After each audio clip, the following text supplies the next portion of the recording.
Hi Air Signs, Gemini, Libra, and Aquarius. Welcome po sa ating channel. At ito ay inyong Daily Gabay Tarot Reading for April 4, 2024.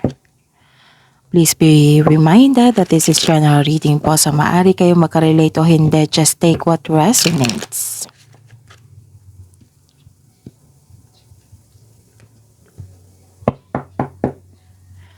Gamitin ang reading na ito bilang gabay lamang.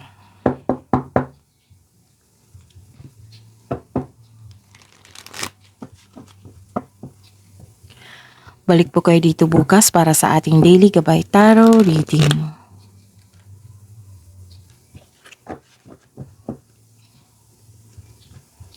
Please like, subscribe, and click the button for notification para updated po kayo sa daily tarot reading natin. Para po sa gusto magpa-reading, maaari nyo pong makuha ang link. Nasa description box po ito. Message lang po ako sa Messenger.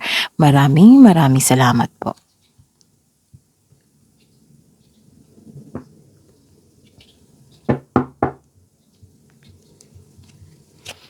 Spirits Guide, mga ganap po sa araw na ito ngayong April 4, 2024 para po kay Gemini, Libra, and Aquarius.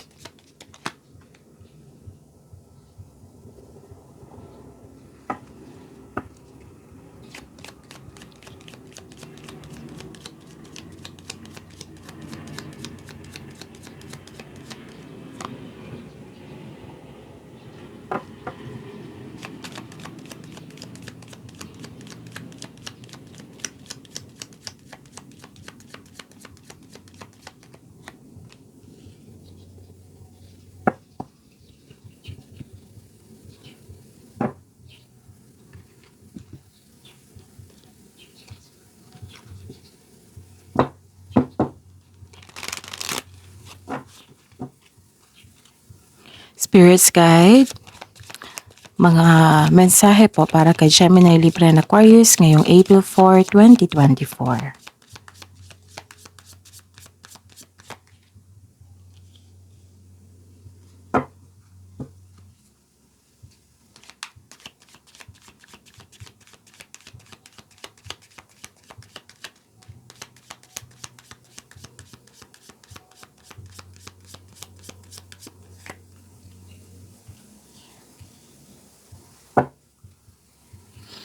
Okay, Gemini, Libra, and Aquarius ngayong April 4, 2024.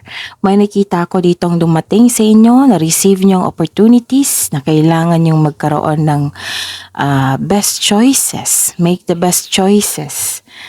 Tapos, kailangan nyong magkaroon ng desisyon dito. So, tandaan, kung magkaroon kayo ng desisyon, kailangan magkaroon kayo ng piliin nyo yung best choice, tapos mag-gather kayo ng information, factual information, bagbalansehin, at magkaroon ng konkretong plano bago gumawa ng malaking desisyon. So this is choices and opportunity po.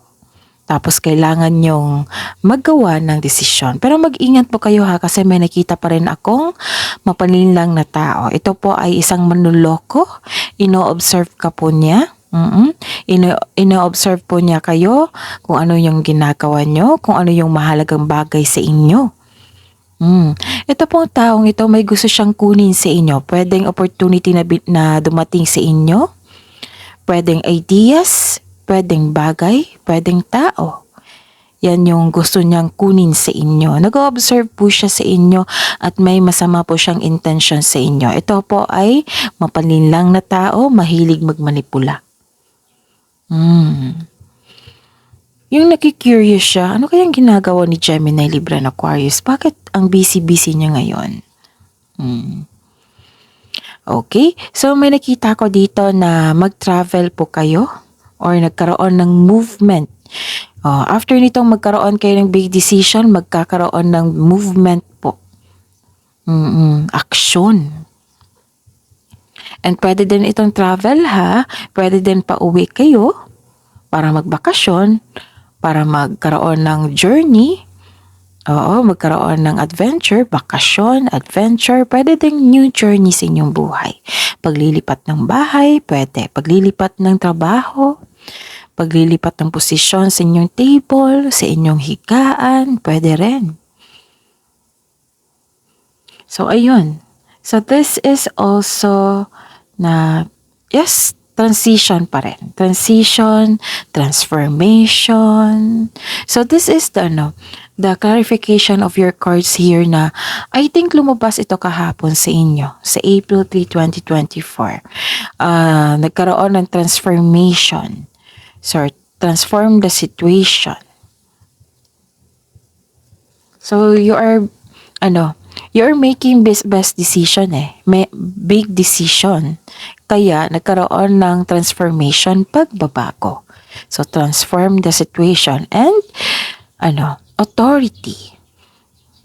Take on the role of a leader and everyone will respect you. And some of you ma-hired as a leader or bumuo ng negosyo na ikaw yung amo, ikaw yung boss.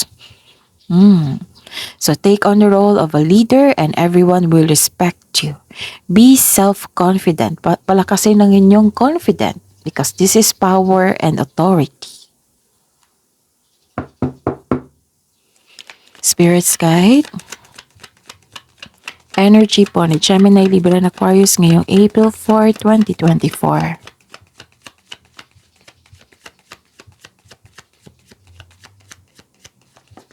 Okay, kunin natin to.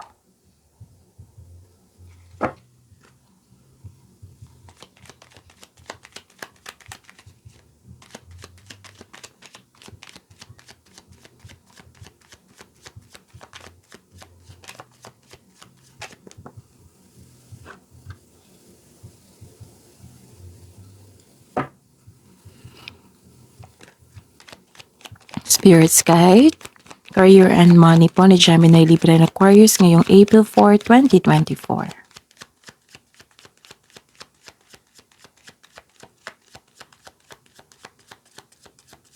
Career and money.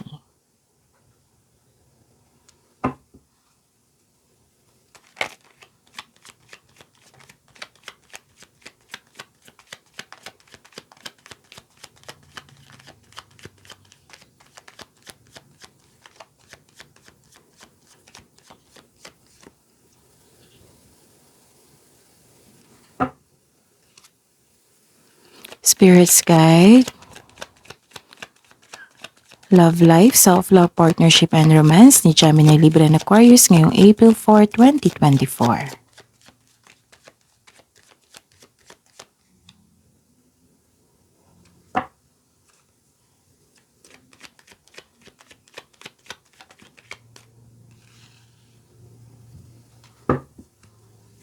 Okay.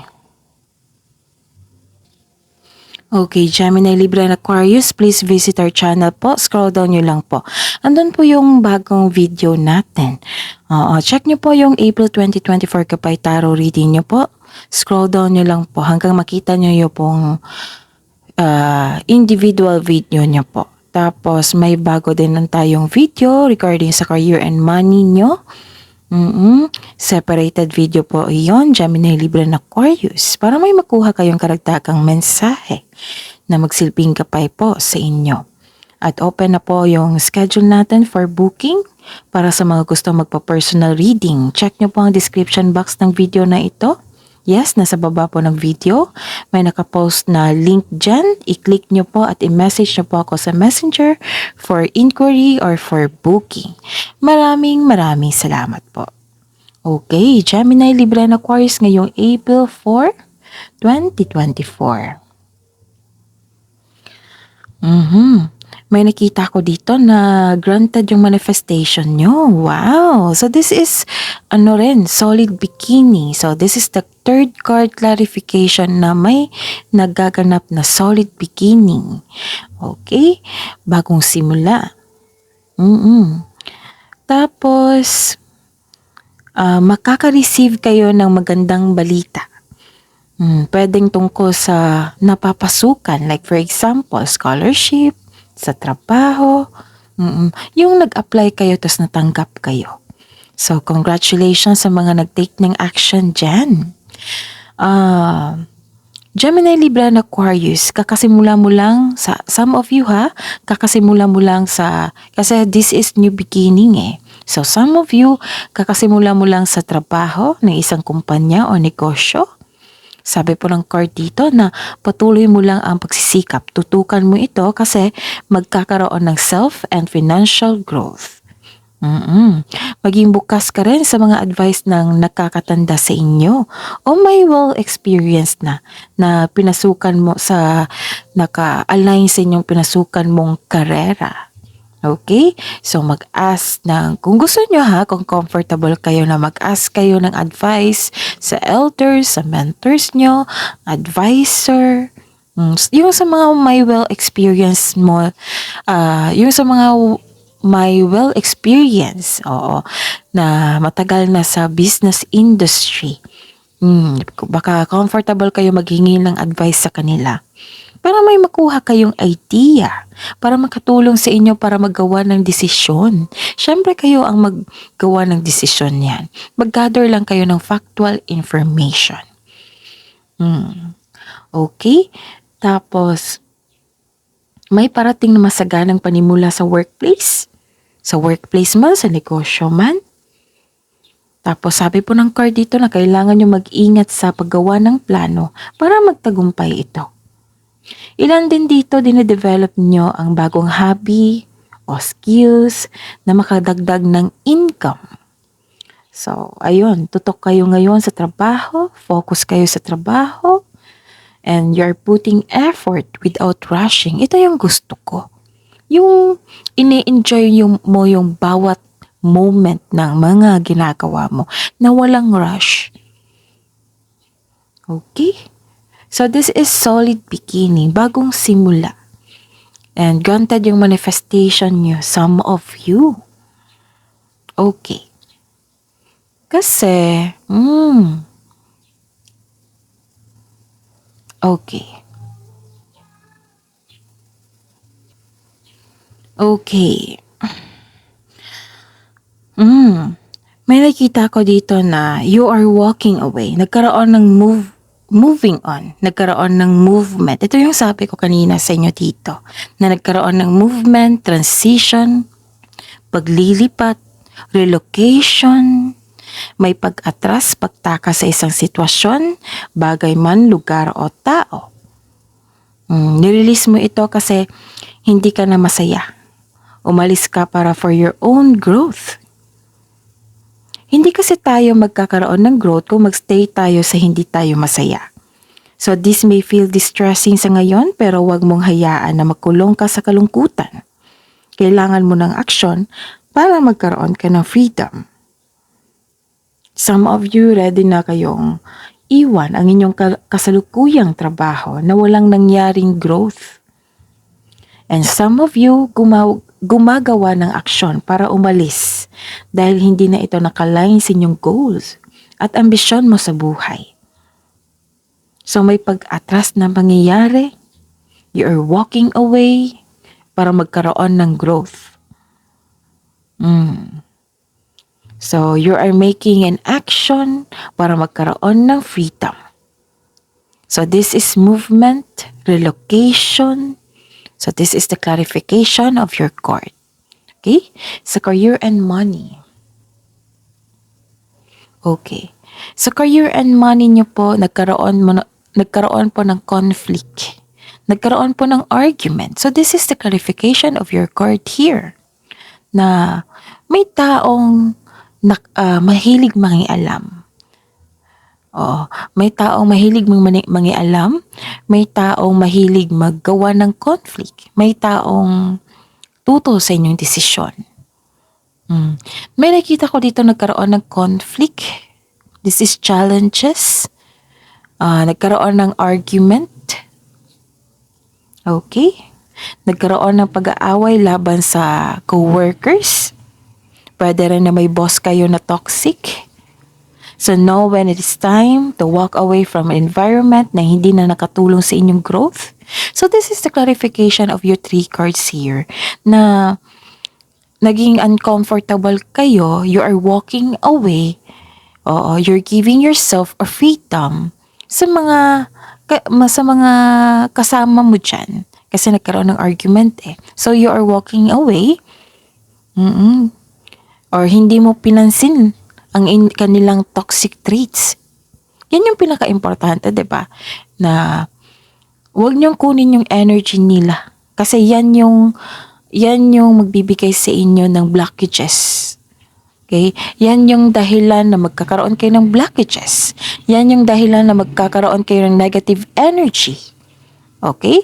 So, tama nga naman yung ginawa nyo dito na talikuran, moving on, oo, na wag nyong pansinin. Okay? And some of you are decided na talaga na mag-career change para magkaroon pa ng growth. So, sabi po ng card dito na know when it is time to walk away from an environment na hindi na nakatulong sa inyong growth at hindi na nakapagbigay ng peace of mind. So, listen to your intuition. It will guide you away from toxic people or toxic workplace. Pwede naman hindi ito career change. Pwedeng nagstay ka pero hindi mo nag-decide ka na hindi mo pansinin yung taong nagkaroon ng toxic trait sa inyo. That is a very good step, idea, strategy. So this is challenges. Consider this as challenges kung paano mo hawakan itong treatment na ito. Kung paano mo i-handle yung treatment na ito. So prove to yourself na kaya mo itong hawakan, kaya mo itong ma-overcome, and prove to the universe na kaya mo itong challenges na ito. Ito yung pinaka-importante. So, I'm happy for you, Gemini, Libra, and Aquarius, na tanggap mo na may mga tao talaga natuto sa atin, na may masamang intention sa atin. Tapos, you are not allowing their energies. Kasi alam mo na kung i-accept mo, i-embrace mo yung energy nila, magkakaroon ng blockages. Diba? So, you are aware. Nagdesisyon ka na huwag pansinin. Pero alam ko naman na nasaktan ka. Kasi that's very normal na. Hindi talaga lahat ng tao na magugustuhan tayo. Kahit anong kabaitan, kahit anong kabutihan yung ginagawa natin para sa lahat, para sa sarili natin, may isang tao talaga na hindi natutuwa sa atin. Tanggap mo dito pero some of you dito nagkaroon ng parang nakakulong. So check natin ha. Okay. Aware ka na toxic yung environment. And some of you, kung walang toxic treatment, na-realize nyo na walang growth. Yung sobrang slow yung ng improvement sa inyong career and money. So you are taking chances for other career. You're taking chances to yourself na mag-career change para magkaroon ng growth. Okay? So some of you, you're feeling trapped. You're feeling trapped kasi some of you nasaktan. Feeling trapped kayo ngayon o nagkaroon ng restriction. So this is another movement. Okay? So 1, 2, 3. So 3 card na po ang nagsabi dito na may movement, transition. Okay? So nagtrabaho ka sa isang kumpanya, sa isang negosyo na hindi mo na gusto at nawalan ka ng pag-asa. So excuse me kasi nag-sneeze ako kanina. Kailangan kong huminto. Okay. Some of you, nagtatrabaho ka sa isang kumpanya na hindi mo gusto at nawalan ka ng pag-asa. O baka tinitimbang mo yung sitwasyon, tapos at the end of the day, sa sobrang pag-iisip, pag-overanalyze, overthinking, overanalyze, ayun, nagkaroon na ng hesitation. Natatakot kang umalis sa posisyon mo kasi ayaw mo mabigo o magkamali sa desisyon mo na mag-level up. Hindi ko kayo masisisi na some of you natatakot na umalis sa inyong posisyon at mag-take risk. Kasi baka may na-experience na kayo noon, nagkamali kayo sa inyong desisyon. Kaya you are very careful ngayon sa inyong desisyon na medyo natagalan sa paggawa ng desisyon. And some of you may problema sa kaperahan. So this card tells you na humingi ka ng guide kay God para mapalaya mo ang sarili mo sa takot na nararamdaman mo ngayon. So ayun, sabi ko yan sa inyo every day na Gemini, Libra, and Aquarius, weakness nyo po yung overthinking, overanalyzing because you are perfectionist. So I'm not telling you na negative yan. Oo, hindi ko kayo masisisi na ganyan kayo kasi matalino kayo. Marami kayong ideas, marami kayong iniisip, gusto nyong perfect. Kung ako naman, kung marami akong ideas, pipili talaga ako ng perfect. Oo. So, naintindihan ko po kayo, pero kailangan niyo pong pagbalansehin po. Kasi overthinking, overanalyzing will lead you to,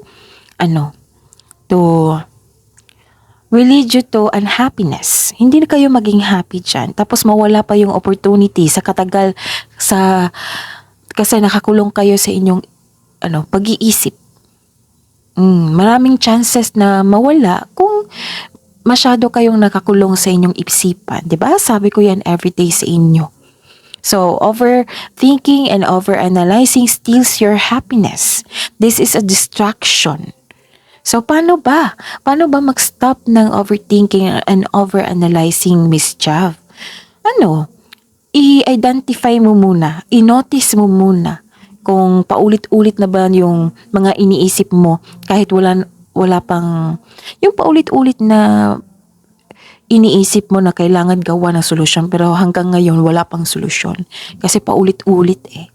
So learn to stop. Meditate. Okay? Learn to stop and meditate and train your brain na on how to stop, how to balance. Okay? And meditate po. Okay? And anong matawag nito? Challenge yourself also. May tawag dyan nakalimutan ko. Okay. So, ayun. On how to stop overthinking, overanalyzing, notice when you're stuck in your head. So, keep the focus on problem solving.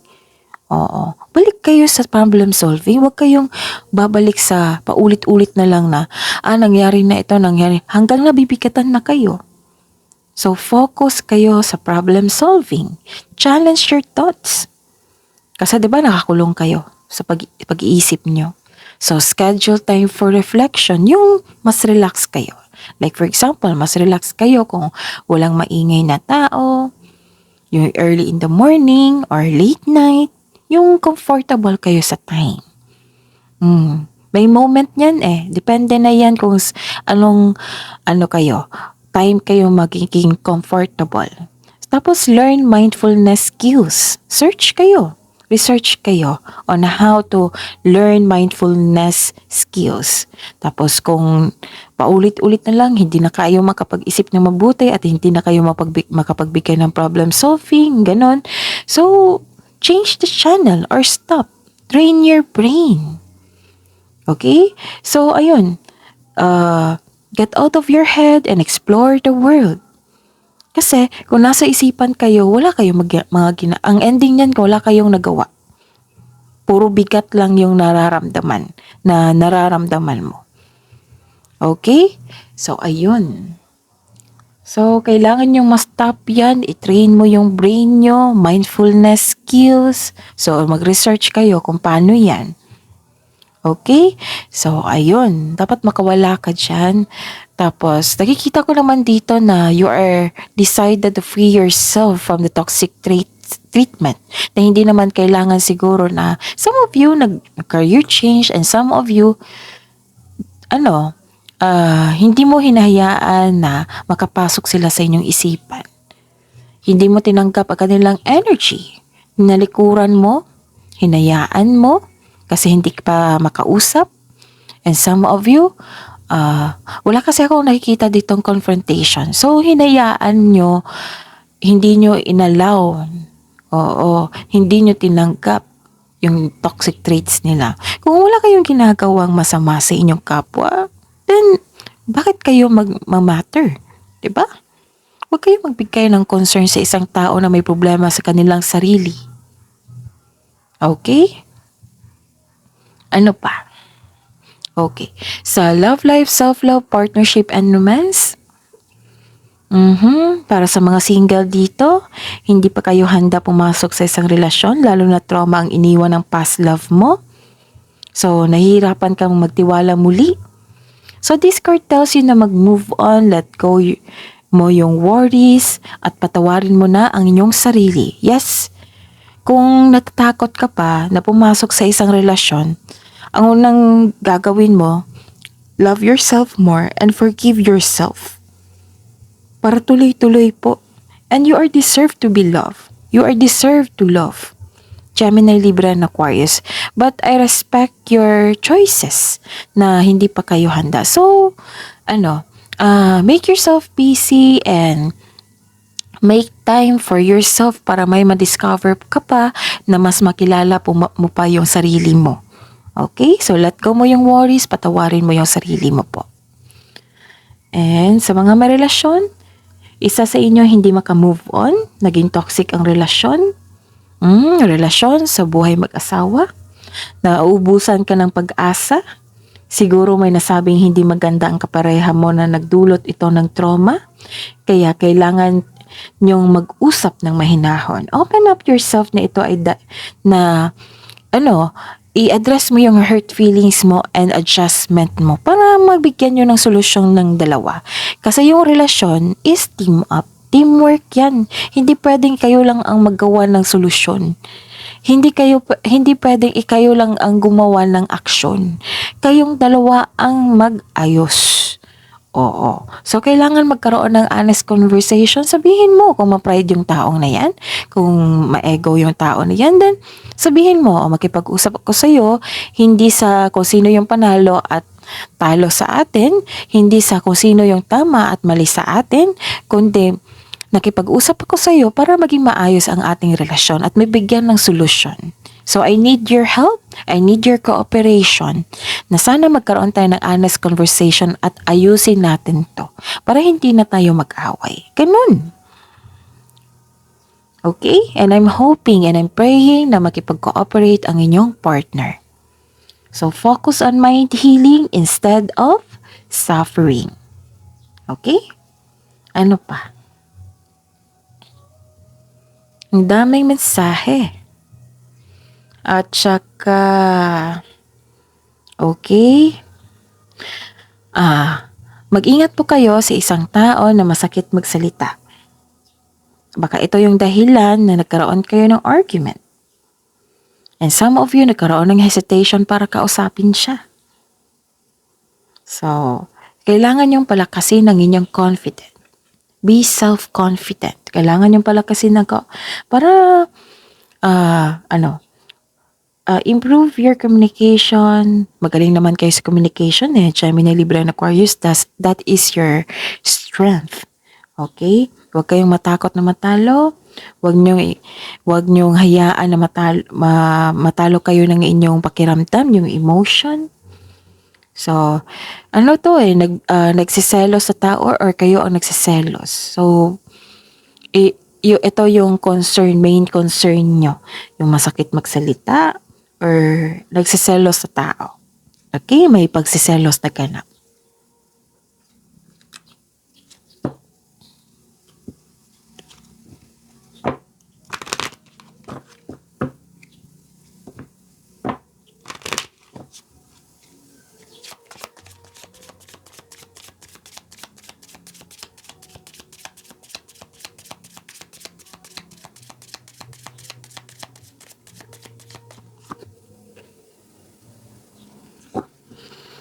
So, we are all just stardust.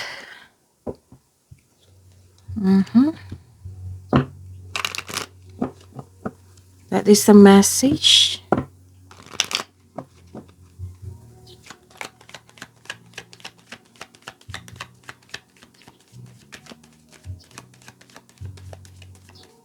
Okay, lahat tayo ay pantay-pantay.